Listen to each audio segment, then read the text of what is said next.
Dating reflexologist si Ginoong Dalmasio Muring or mas kilala bilang Kamuring. At naniniwala siya na sa ating mga paa, pwedeng gumaling ang sakit natin sa katawan. Dahil sa ating mga paa, konektado ang mga internal organs natin sa buong katawan. At dito nabuo ang kanyang imbensyon na tinawag niyang Wonder Healing Mat, kung saan aapak-apakan lang ang rubber mat, maaari ka nang lumakas at gumaling sa sakit. Ito po, invention Filipino yan. So, dito sa Pilipinas, yan ay rubber with magnet. 12 by 12 inches square rubber with 20 magnets and 400 studs. So, yung studs, yun ang tumutumbok doon sa ending nerves point ng ating paa. Yung ating 70th organs na bumubuo sa ating katawan, konektado sila atin ng paa. Kaya, kung magkapakapa ka on WSD ng mat, parang may kurenting umaakyat sa taas upang ma-reactivate ang natural self-healing power of your body. Pagmamalaki pa ni Kamuring na marami na siyang napagaling mula sa kanyang imbensyon. Bilang miyembro ng Philippine Inventor Society, naging kampante si Kamuring. Ayan, si Miss Isabel Agbayani, cancerous sa liig. Yung bang sis na walang mata, tuloy-tuloy ang pagtubo, unang opera,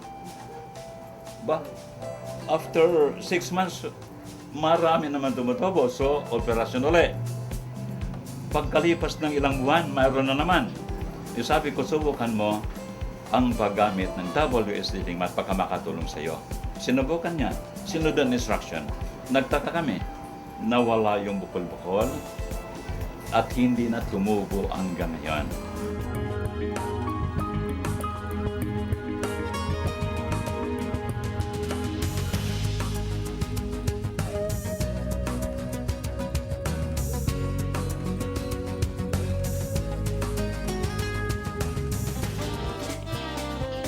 Para matulungan ni Kamuring ang mga kapitbahay, nagbigay din siya ng libreng gamit sa kanyang healing mat, kung saan pwede rin ito sa mga bata na umano'y nakakapagpataas ng IQ. Yes, 3 years old na bata, pwede magkapakapak niyan. At yung mga senior citizen, kailangan yan. Sapagkat yung mga senior citizen, parang yung katawan nila hindi tumatanggap ng gamot. Yan. Aminado si Kamuring na hirap siyang i-market ang kanyang produkto. Pero alang-alang sa kalusugan ng bawat Pilipino, dumadayo pa siya sa Luzon, Visayas at Mindanao, maiabot lang sa Pilipino ang maaring magawa ng kanyang imbensyon sa kalusugan ng tao. Ang pinakaplano natin dito, kung natin mapaalam sa tao upang gamitin ang natural self-healing power sapagkat ang buong mundo, problema po ang karamdaman.